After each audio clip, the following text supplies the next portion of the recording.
Hi, welcome back to my channel.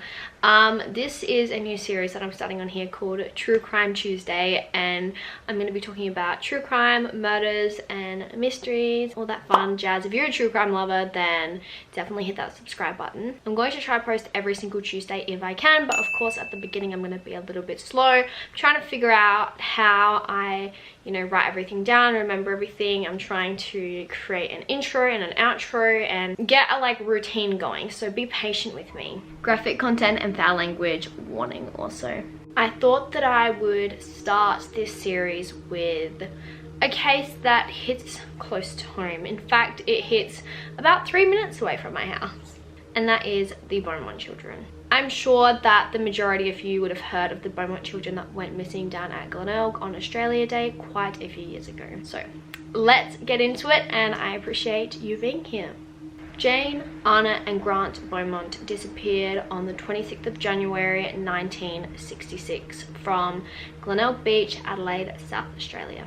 They lived at 109 Harding Street, Somerton Park, which is a 3-minute drive from my house. I actually drove past their house today quickly just to see what it looked like before and after, and it definitely gives you that weird eerie feeling. It pretty well looks the exact same, just with a big fence out the front. So Jane is the eldest of the 3 children. She is 9 years old.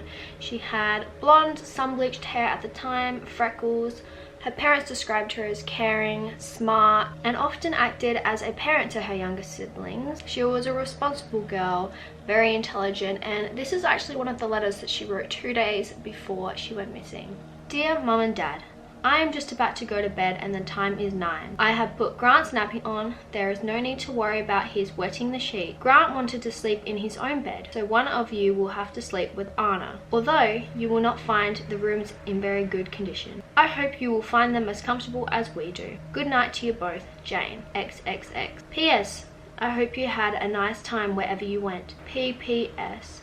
I hope you don't mind me taking your radio into my room, Daddy. Although she was much shyer than her siblings, she was a really great role model for them. She also had a stutter when she got excited as well, which is just adorable. I couldn't really find much about Anna and Grant, but from what I've read, they were very happy and well-behaved young children, both with brown hair and a tanned complexion. Anna was 7 at the time and Grant was 4. The children lived with their parents, Jim, who was a former serviceman and a driver for the suburban taxis, and Nancy Beaumont. Jim and Nancy got married in December 1995. Leading up to their disappearances on the Wednesday morning of January 26th, it was a very warm morning and the day was supposed to get up to 14 degrees. A little after 8:30 a.m, the siblings said goodbye to their mother as they walked down the street to the corner on Diagonal Road, where they caught a 5-minute bus down to Glenelg. The children arrived at Glenelg near the Mosley Street bus stop, across from the Wenzel's Bakery. Then they had a short walk to the beach and the Collie Reserve. Jane was dressed in her pink one-piece bathing suit with canvas sandals that had white soles on the bottom of them. She had little pale green shorts and she brought 3 drying towels in a bag with her. Anna wore a red and white bathing suit with tan shorts and sandals. She had a bright orange hairpin also. Grant wore only green and white vertically striped bathers under green cotton shorts and red sandals with no shirt. By 2 p.m, their mother Nancy became very worried. Her kids hadn't caught the 12 p.m. bus or the 2 p.m. bus home. She called her husband Jim and he headed home early from work. Jim immediately drove down to the beach on his way home to search for the children but had no luck. He drove home, picked up Nancy, and then they headed straight back down to the beach again. Without luck, by 5:30 they went to the Glenelg police station and reported the children missing. The police quickly gathered together and organised a small search party as they believed the kids just lost track of time and were still hanging out down by the beach. But with no luck, it started the largest mobilisation in Australian history. The police, the army, the navy, they were all involved in searching and trying to find these children over the next 36 hours. There was thousands of civilians helping them also down at Glenelg Beach. It was at first thought that the children had unfortunately drowned in the waters, but they did drain the Padawalunga boat haven, but unfortunately they found nothing. They did that on the 29th of January, so it has been a few days since the children went missing by the time that they actually got around to draining. So let's get into a bit of the witness statements that we have on this case. Now there is a lot of them, unfortunately leading to a lot of dead ends and not enough,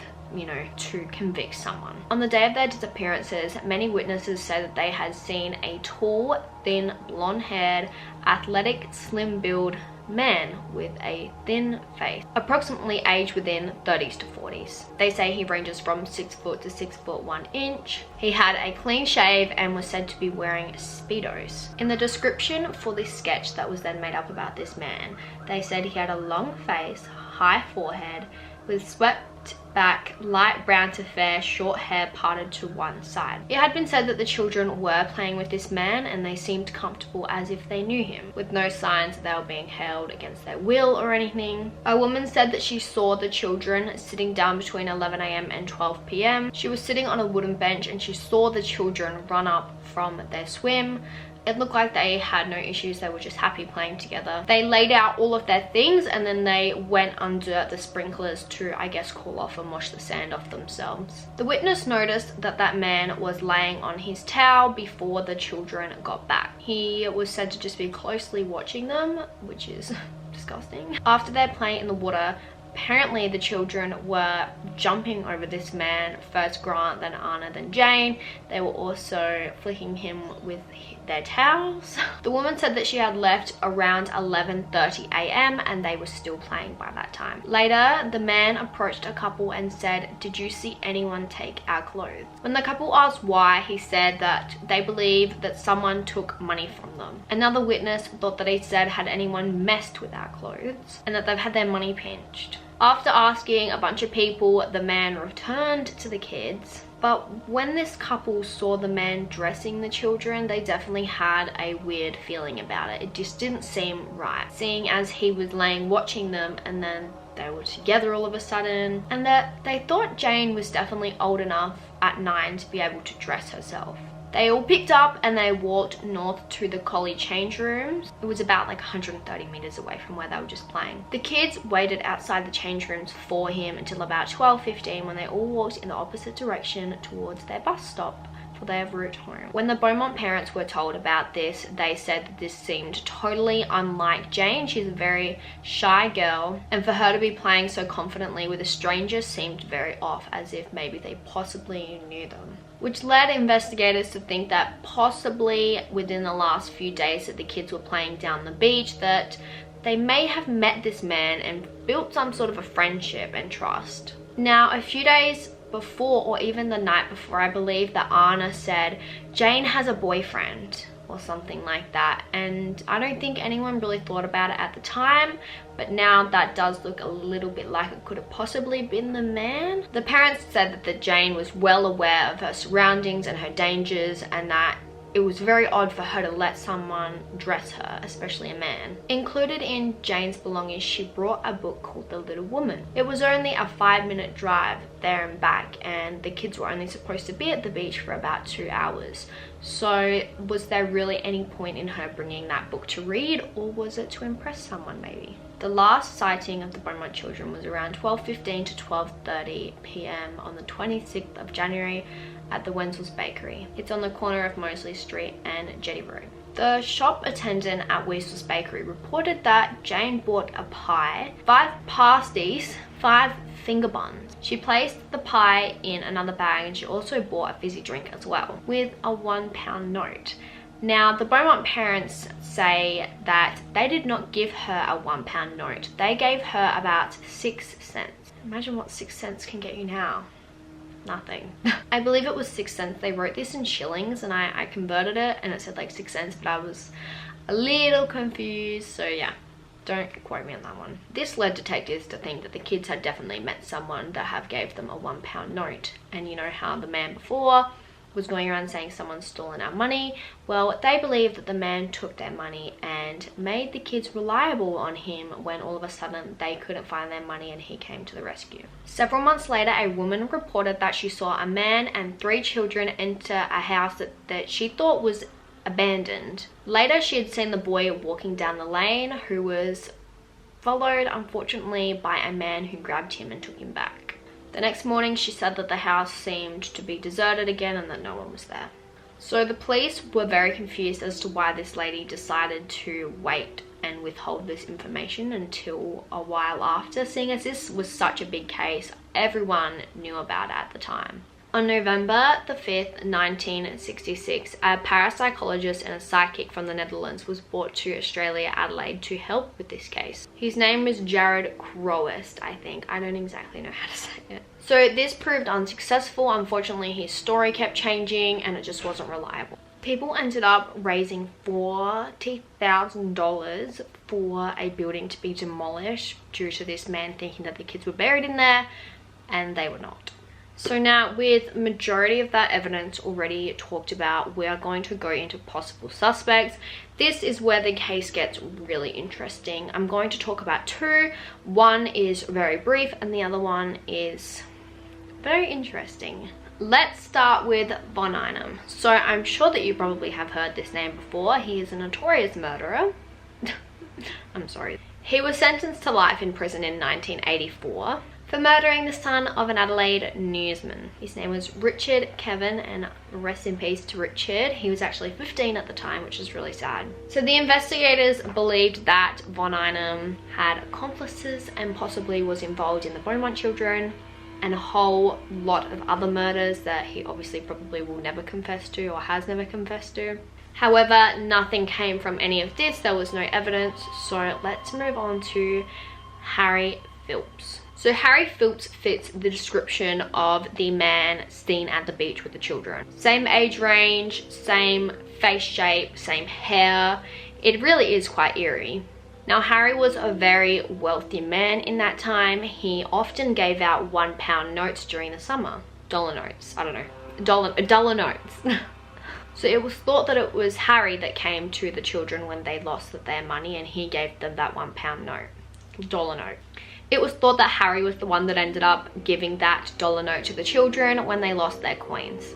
So then, of course, the children became reliable on him, on helping them get home and get lunch. So he actually lived 190 meters from where the children were last seen and 200 meters from the bakery. So Harry owned a factory called the Castalloy factory, and that provided him obviously with a lot of money owning a business back then. He was alleged to have raped a 13-year-old girl who lived near his factory. She actually did an interview with 60 Minutes and it was really quite sad. So Harry had one son called Hayden, and since Hayden was 3, Harry brutally sexually abused and raped Hayden. Hayden was said to have seen the Beaumont children in the back of his yard with his father. Hayden, on multiple occasions, was found by neighbours laying in the front yard with women's dresses on and makeup, crying. Harry gained a sexual pleasure in dressing up in frilly, colourful satin women's dresses to the point where he would actually ejaculate over it. What was his childhood like? I'd say it was fucked up. His mother dressed him as a girl until he was 5 years of age, and he just carried it on. When my grandmother died, I found some of his clothing, and my mother came out and said, oh, you found out the secret at last. He admitted to me on many occasions that he had a straight-up fetish for women's clothing, and in particular, his mother made him little gowns of satin, and he acquired this fetish for satin. He was a sexual deviant. He couldn't control himself when wearing satin or when he was around satin. He said that he could recall as a small child lying in bed at night, and he would hear the sound of Harry coming down the hall and the swish of the satin. Now, Hayden knew when his dad was coming in the night. He could hear the swish of the satin garments come down the hallway, and he just endured it for many, many years, up until he was about 13 years old when his father hit his mother and he was strong enough at that point to hit his father back, and his father never touched him again. Hayden saw his father carry suitcases or luggages to his car. Now, he didn't think much of this because his father often hid his garments in those things, but unfortunately he never saw those come back home.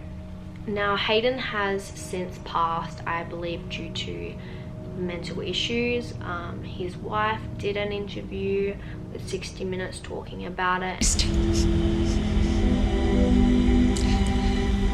I find the waste of human potential difficult, and in someone that I really loved.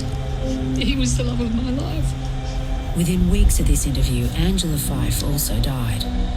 But in death, she and her ex-husband Hayden left behind damning testimony about his father, Harry Phipps.